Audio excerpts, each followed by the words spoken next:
আজি আমাৰ খেলুৱা মণ্ডলৰ বৰ্ধিত কাৰ্যনিৰ্বাহক সভাখন অনুষ্ঠিত হৈ যায় খুব সুন্দৰভাৱে আমাৰ নৱ বৰুৱা ডাঙৰীয়াৰ সভাপতিত্বত। আমি ভাবো আগন্তুক দিনত আমাৰ খুব ভালেই হ'ব। আজি আমাৰ ৰাজ্যিক শিক্ষা নেতৃত্বই যিখিনি আমাৰ কাৰ্যসূচী দিছে সেই কাৰ্যসূচীখিনি আজি আমাক ইয়াত বিতংভাৱে আমাৰ সকলোৰে আগত অৱগত কৰিছে আৰু সেই কাৰ্যসূচীখিনি আমি সফলভাৱে ৰূপায়ণ কৰিব লাগিব আৰু সফলভাৱে ৰূপায়ণ কৰিবৰ বাবে আমাৰ কিছু দিন ধাৰ্য কৰি দিছে আৰু সেই দিনত আমি সকলোৱে সহযোগিতাত খুব সুন্দৰভাৱে আমি কামখিনি কৰি যাম আৰু আজিৰ পৰাই আমাৰ নিৰ্বাচনৰ যি কুচকাৱাজ আজিৰ পৰাই আমি আৰম্ভ কৰিম বুলি সকলোৱে সংকল্প লৈছো। ইয়াতে আমি ভাবো আৰু এইখিনি সুচাৰুৰূপে আমি পালন কৰিম আৰু অনাগত দিনত আমি আমাৰ যিজন বিধায়ক সুশান্ত বৰগোহাঁই ডাঙৰীয়া খুব সহজ সৰল, তেওঁ খুব সুন্দৰভাৱে আমাৰ ৰাইজৰ লগত মিলি গৈছে। আমি নতুনকৈ ডিমৌ সমষ্টিত অন্তৰ্ভুক্ত হৈছো যদিও আমি কেতিয়াও সেই মনোভাৱটো আমাৰ মাজলৈ আনিবলৈ দিয়া নাই। আমিও কেতিয়াও ভবা নাই তেওঁ যে আমাৰ বিধায়ক আগতে নাছিল। খুব সুন্দৰভাৱে তেওঁ আমাৰ লগত মোকামিলা হৈ আমাৰ যিখিনি কাম কৰিবলগীয়া আছে উন্নয়নৰ যিখিনি খতিয়ান তেওঁ সেইখিনি আমাৰ সমস্যাখিনি সমাধান কৰাত তেওঁ আগভাগ লৈছে আৰু আমি খেলুৱা মণ্ডলৰ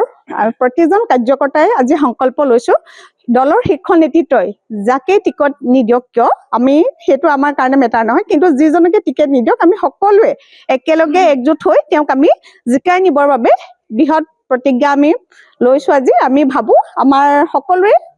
বৃহৎ সহযোগিতাৰ বলত আমি তেওঁক জিকাই নিম আমাৰ খেলুৱা মণ্ডলৰ ফালৰ পৰা। হয়, আজি কি অনুষ্ঠিত কৰা হ'ল আৰু আপোনালোক আগবাঢ়িছো বুলি ভাবে নিজক? হয়, আজি ভাৰতীয় জনতা পাৰ্টি শিৱসাগৰ জিলাৰ ডিমৌ সমষ্টিৰ অন্তৰ্গত খেলুৱা মণ্ডলৰ বৰ্ধিত কাৰ্যনিৰ্বাহক সভাখন অনুষ্ঠিত হৈ যায় আৰু এই সভাতে আমি আগন্তুক কাৰ্যসূচীৰ বিষয়ে বা আগন্তুক যি নিৰ্বাচন আছে সেই বিষয়ে বিশদভাৱে আজি আলোচনা কৰা হয় আৰু এই আলোচনাৰ যোগেদি আমি কিছুমান কাৰ্যসূচী ৰূপায়ণ কৰিবলৈ লৈছোঁ আৰু যাৰ দ্বাৰা আমি বুথে বুথে গৈ সকলো মানুহৰ ঘৰে ঘৰে যাতে প্ৰচাৰ কৰিব পাৰোঁ আৰু প্ৰত্যেক ঘৰৰ মানুহতে যদি আমি সম্পৰ্ক স্থাপন কৰিব তাৰ কাৰণে আমি আজি পৰ্যালোচনা কৰোঁ আৰু আগন্তুক সময়ত আমাৰ যি বুথ সমিতি আছে, মণ্ডল সমিতি আছে, জিলা সমিতিৰ যি বিষয়ববীয়াসকল আছে সকলোৰে প্ৰচেষ্টাত কিন্তু আমি আগন্তুক সময়ত নিশ্চয়কৈ ডিমৌ সমষ্টিৰ পৰা এজন বিজেপি বিধায়ক হিচাপে আমি সন্মানীয় বিধায়ক মহোদয়ক যাতে জিকাই নিব পাৰোঁ তাৰ কাৰণে আমি পৰিকল্পনা হাতত লৈছোঁ। এই সমষ্টিটোত ডিমৌ সমষ্টিটোত মই ভাবোঁ তেনেকুৱা নিচিনা কোনো কথা নহয়, কাৰণ যোৱাটো সময়ত আমি দেখিবলৈ পাইছোঁ যে যেতিয়া সমষ্টি পুনৰ নিৰ্মাণ হৈছিলে আমাৰ খেলুৱা মণ্ডলৰ 5খন পঞ্চায়ত শিৱসাগৰ সমষ্টিৰ পৰা আহি ইয়াৰ ডিমৌ সমষ্টিত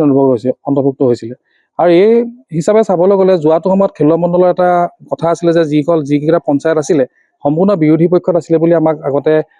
অনুধাৱন হয়, কিন্তু বৰ্তমান যেতিয়া পঞ্চায়ত নিৰ্বাচন হৈ গ'ল তাৰ পৰিপ্ৰেক্ষিতত কিন্তু ভাৰতীয় জনতা পাৰ্টীৰ দলটোৱে ইয়াত থকা যি সমৰ্থিত প্ৰাৰ্থীসকল আছিলে বা আঞ্চলিক পঞ্চায়তৰ সদস্যসকল আছিলে কিন্তু সম্পূৰ্ণৰূপে আমি যাতে বিজেপি দখললৈ আনিবলৈ আমি সক্ষম হৈছিলোঁ। তাৰ পইণ্টত আমি এটা কথা অনুভৱ কৰিছোঁ যে মানুহৰ যি আস্থা বিশ্বাস আৰু উন্নয়নৰ যি গতিধাৰা ইতিমধ্যে ৰাইজে স্বচক্ষুৰে দেখিবলৈ পাইছে, সেইকাৰণে আমি ভাবোঁ আমি যথেষ্ট খিনি আগবাঢ়ি আছোঁ। যিকোনো খবৰৰ বাবে যোগাযোগ কৰক আমাৰ এই নম্বৰত 9181 307 221।